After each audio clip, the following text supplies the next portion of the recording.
Par Raphaël Kahn, tout de suite. La deuxième partie de notre débat, consacrée donc ce soir au génocide rwandais, avec une nouvelle lecture française de l'histoire. Le juge Trévidic a rendu un rapport qui indique que le tir qui a abattu l'avion du président Habyarimana proviendrait d'un camp militaire Hutu et non pas du FPR de Paul Kagame, comme l'affirmait le juge Bruguière. On en parle tout de suite avec nos invités. Je vous les présente très rapidement. Maître Léon Lev-Foster, qui est l'avocat des 7 proches de Paul Kagame qui ont été inculpés par la justice française. Maître Emmanuel Bidanda, vous êtes l'avocat d'une des familles des victimes de l'équipage qui transportait le président Habyarimana de Tanzanie au Rwanda.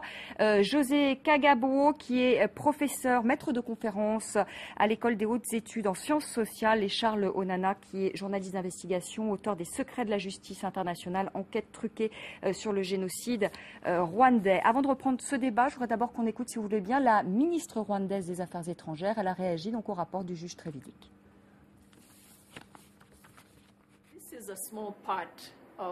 Ce n'est qu'une petite partie des réparations qu'il faut apporter aux relations.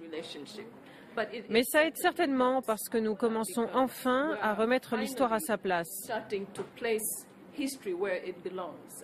Et nous en finissons avec le révisionnisme et le cynisme autour de ce qui s'est passé dans ce pays.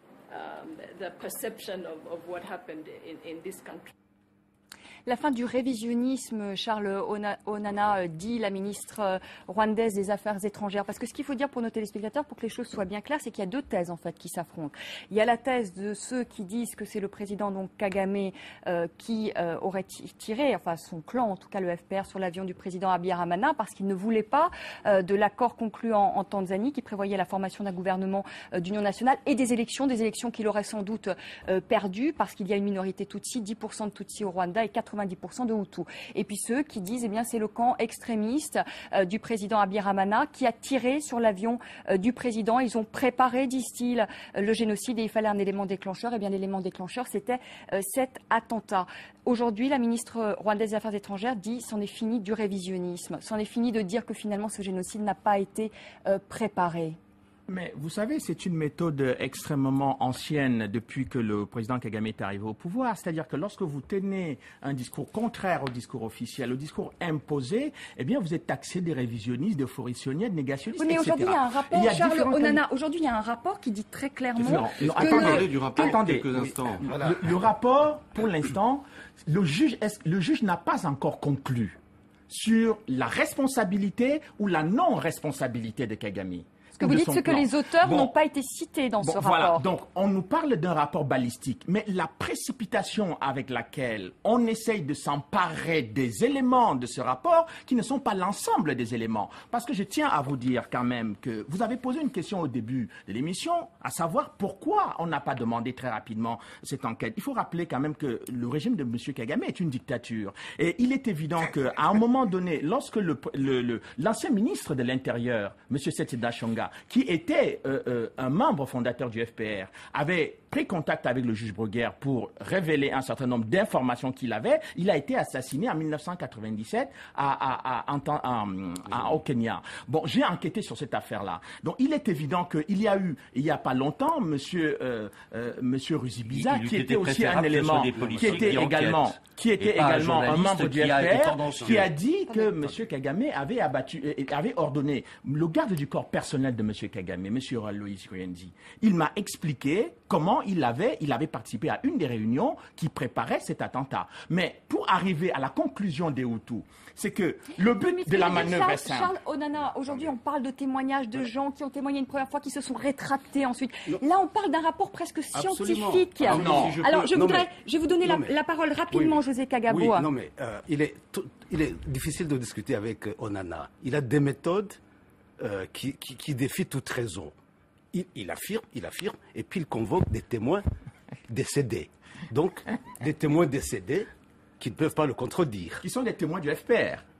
Attendez, qui sont des témoins de arrêtez vos plaisanteries. Arrêtez vos plaisanteries. Non, attendez, si vous permettez, c'est moi qui parle.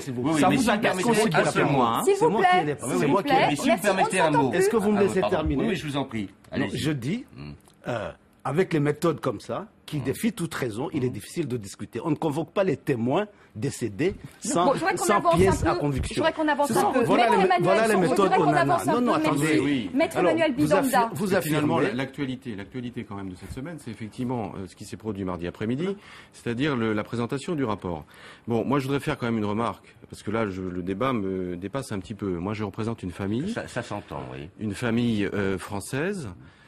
Qui n'a aucun intérêt à ce que soit une thèse ou une autre qui soit, enfin, je veux dire, qui se manifeste.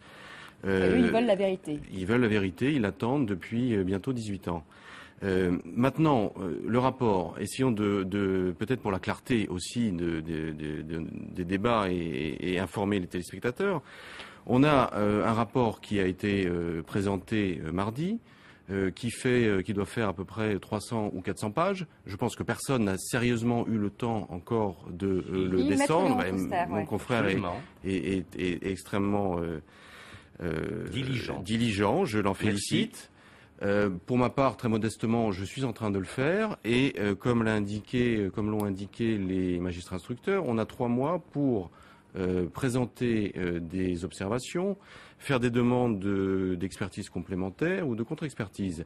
Et je pense que toutes les parties qui sont intéressées à la résolution de cette affaire vont utiliser ces 3 mois pour effectivement étudier et voir ce qui aura à demander, le cas échéant, pour compléter l'expertise. Parce que l'expertise a apporté un certain nombre... Mais elle n'a pas l'air de vous satisfaire pour l'instant, cette première expertise à vous entendre. C'est pas la question qu'elle me satisfait ou qu'elle me satisfait pas. Elle répond à un certain nombre de questions très importantes, comme la trajectoire du Falcon, comme la détermination de l'arme, enfin du système d'armes qui a été employé effectivement à SAM 16, pour autant, départ des missiles. Je vais y venir. Oui. Pour autant, elle ouvre aussi d'autres questionnements concernant le lieu de départ des missiles.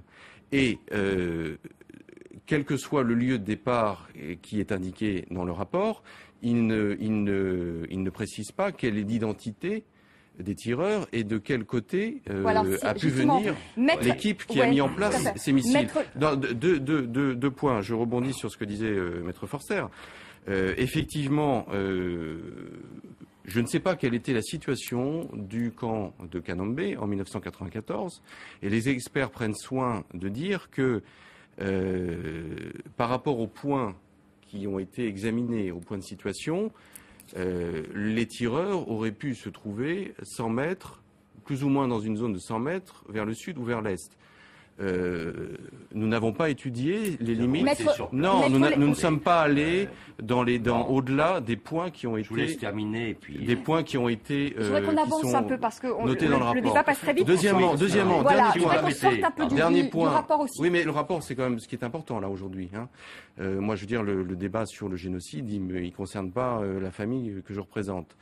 Le point sur les missiles, le point sur les missiles est extrêmement important puisque, et les experts ont lourdement insisté là-dessus, il faut une formation très spécifique. Et pour l'instant, l'armée rwandaise apparemment ne l'avait pas cette formation. Et il n'avait pas de missile du tout, hein. Et il n'avait pas de missile. Comment vous pouvez l'affirmer? Donc, écoutez. Donc c'est un point. Attendez, Charles Onana. Charles Onana, et après je donne la parole. Oui, j'aimerais qu'on avance un peu. Charles Onana, et ensuite vous avez posé la question sur les missiles. Il dit qu'il est investigateur, n'a jamais investigué. Il ne connaît rien. Vous voyez, ils sont très nerveux chaque fois qu'on me donne la parole. Mais pas du tout. Je pense que vos téléspectateurs sont capables de comprendre que moi, quand vous parlez, s'il vous plaît, je vous écoute. On ne s'entend plus. Mais qui sont totalement fausses. Maître Léon Lefkoster, s'il vous plaît. Je prie de m'excuser, mais bon. Oui, mais là, je vous excuse plus. Charles Onana, à vous la parole, et ensuite. Allez-y, je voudrais qu'on avance. Ils sont très nerveux chaque fois que je veux m'exprimer et je ne comprends pas pourquoi. On adore vous entendre. Maître Forster, merci. On adore vous entendre. Ça suffit. Pardon. Alors, une commission rogatoire avait été diligentée par le juge Bruguière à l'époque sur l'origine des missiles. Et le parquet de la Fédération de Russie avait attesté que dans le cadre d'un contrat interétatique, les missiles SAM 16 avaient été achetés et envoyés en Ouganda. Or, le FPR, la base du FPR était en Ouganda. Et il y a un certain monsieur Franck Ziza qui était un des formateurs du FPR cela a été confirmé dans l'enquête du juge Trévidic par différents témoins qui ne sont pas des Français ce sont des militaires du FPR qui confirment que dès 1990, c'est-à-dire la première attaque du FPR contre le Rwanda octobre 1990, ils ont utilisé un missile. Et moi, j'ai retrouvé un des pilotes d'hélicoptère de l'avion de l'armée gouvernementale rwandaise qui avait été soigné en France dans l'hôpital de Colmar, des grands brûlés. Et il avait été victime du tir d'un missile du FPR. En 1994... Oui, on ne va pas faire l'historique. On a bien compris, vous faites le lien entre ce missile et le FPR. Leur problème est qu'ils veulent absolument faire croire que, puisque les tirs, d'après ce que dit le rapport balistique, alors c'est les Hutus. Mais quel est l'intérêt que les Hutus avaient à abattre l'avion de leur président? Alors quel intérêt ils avaient? L'intérêt il avait, Maître Léon Lefkoster. Quel intérêt il avait? José, excusez-moi, l'intérêt est très simple. Le génocide, c'est la question que vous posiez tout à l'heure, s'est développé sur toutes les parties du territoire, en même temps. Le lendemain matin, et vous pouvez sourire, Ohana, parce que c'est tragique. Mais je souris parce que c'est tragique, monsieur, c'est tragique. Vous souriez sur les décombres et sur des victimes. Et le lendemain matin, la première ministre Hutu et le président du Conseil constitutionnel, qui était en mesure d'assurer l'intérim du président, ont été assassinés par la garde présidentielle. C'est faux. Ça n'a jamais été contesté. Vous dites que c'est faux. C'est un effet médiatique, comme vous avez l'habitude de les faire, mais personne ne l'a contesté, sauf vous aujourd'hui. Ce qui m'amène d'ailleurs à dire, monsieur Ohana, que j'espère que les sénateurs, le 23 janvier, vont étendre le négationnisme contre les génocides à tous les génocides et pas vont le limiter à un seul. Vous cherchez à faire taire toutes les personnes qui veulent mener à tous ceux qui sont co-auteurs dans la mémoire des génocides en essayant d'effacer l'histoire d'un peuple. Et à ce moment-là, vous ne pourrez jamais contester que sur l'ensemble du territoire, les génocides ne rendent pas calme, monsieur Ohana. Vous, c'est votre chiffre d'affaires des journaux. Pour moi, c'est un peuple qui a souffert et des victimes. Aujourd'hui par le tribunal pénal d'Arusha. Simplement, monsieur,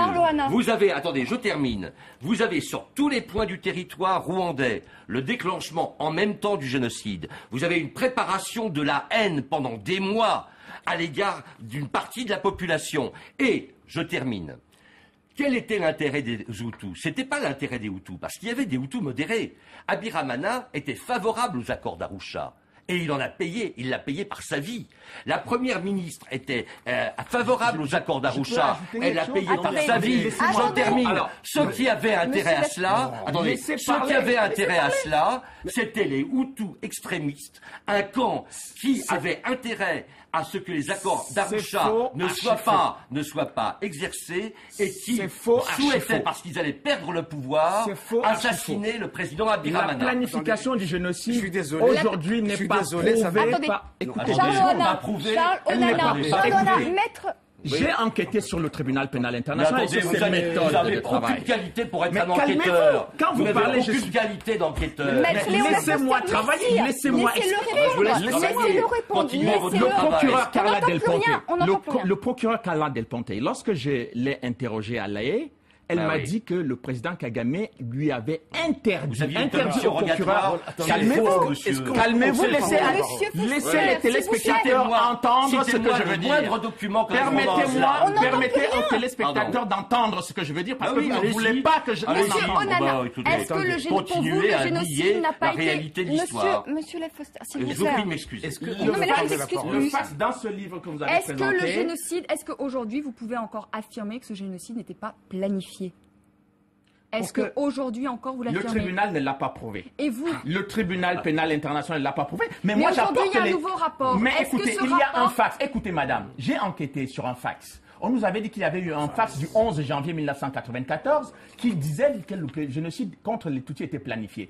En enquêtant dans les rapports des Nations Unies, les rapports confidentiels des Nations Unies, diligentés par le représentant spécial des Nations Unies, dit qu'il n'y a jamais eu de fax le 11 janvier envoyé par le général Dallaire. Mais écoutez, lorsqu'on veut apporter des documents, on veut verser des documents et des éléments précis dans ce dossier, ils réagissent avec agressivité, avec une certaine brutalité. Mais vous n'allez pas convaincre les gens en créant une expertise scientifique vous gêne. Maître, s'il vous plaît, on ne vous excuse plus maintenant. Attendez. Et on vous a donné... Il est nerveux. On n'en entend plus. De traiter du génocide, quand même. José Kagabo. Non, mais ils sont pleins de ne pas avoir assez de temps de parole. Et je pense que si on comptait, vous en avez pris beaucoup plus que moi. Je suis obligé Attendez, s'il vous plaît. Vous criez tout le temps quand on parle. Je ne crie pas autant que vous. Mais vous. J'assume la force de ma parole. C'est dommage, on arrive au terme de débat. Si on pouvait encore un tout petit peu débattre et pas... Non, je vous demande un peu plus de civilité. Je vous ai respecté jusqu'ici. Vous n'en avez pas plus que moi. Un peu plus de civilité. Monsieur Kagabo. Alors, ce que je vais dire, j'en reviens au rapport. Ce que le rapport apporte aujourd'hui, c'est qu'on ne va plus écrire l'histoire du génocide à la lumière des histoires du genre Bobo m'a dit, Carl Del Ponte m'a dit. Chez les historiens, le témoignage. C'est le procureur du tribunal pénal international pour le Rwanda. C'est le procureur. Non, mais j'ai connu. Vous ne pouvez pas traiter Mme Del Ponte comme ça parce que M. Kagame a empêché qu'elle enquête sur les éléments du FPR. Quand Mme Del Ponte enquêtait sur les Hutus, elle était une excellente procureure. Dès lors où elle a voulu enquêter sur le FPR, on a tout fait pour la mettre à la porte. Je ne vous ai pas coupé la parole. Je ne vous ai pas coupé la parole. Laissez-moi développer mon propos. Je dis le rapport nous interdit désormais de travailler sur une base d'information invérifiable. Il n'est pas terminé le rapport. Non, attendez.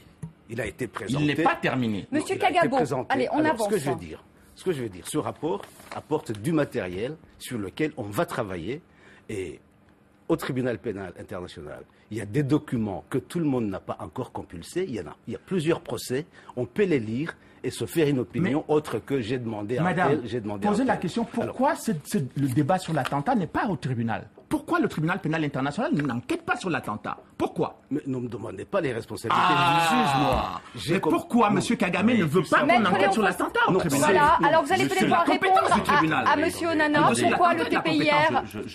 Et en plus, l'attentat est de la compétence du tribunal pénal international. Je pense que la ministre rwandaise des Affaires étrangères a eu raison de dire c'est fini. C'est la fin du négationnisme. C'est la fin du négationnisme et surtout de bon loi. Il faut faire taire tout le monde. Il faut faire taire tous ceux qui sont pas. Non mais parlez. C'est la fin du négationnisme. Ceux qui se sont répandus dans la presse on est au terme sur de une ce débat. vision totalement fausse, c'était bien de votre côté.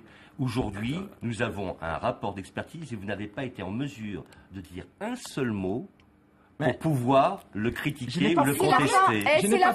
C'est la fin de ce débat. Merci beaucoup à tous les quatre d'être venus sur le plateau de France 24. Merci de votre patience. Oui, il en fallait ce soir. Merci beaucoup à tous les quatre. Merci à vous de nous avoir suivis. Je vous retrouve demain, 19h10, pour un nouveau débat. Très belle soirée.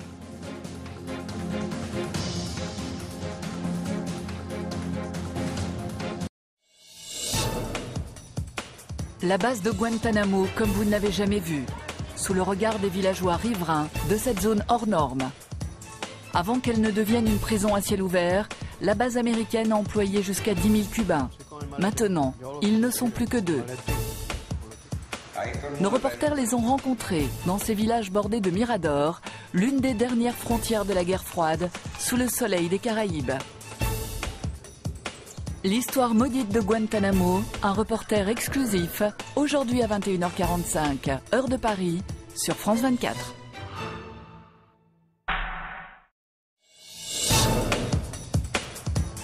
Toutes les semaines, l'actualité de la voile et des sports nautiques des 5 continents est sur France 24. Retrouvez les compétitions et les grands événements maritimes de la planète, suivez les salons, les avancées technologiques. Partagez les valeurs de solidarité, d'esprit d'équipe qui fédèrent tous les passionnés de la mer. Avec Rémi Pelletier, venez à la rencontre de tous les amoureux de l'eau. Vent du large, samedi à 12h40, heure de Paris, sur France 24. 4, 3, 2, 1, bon départ.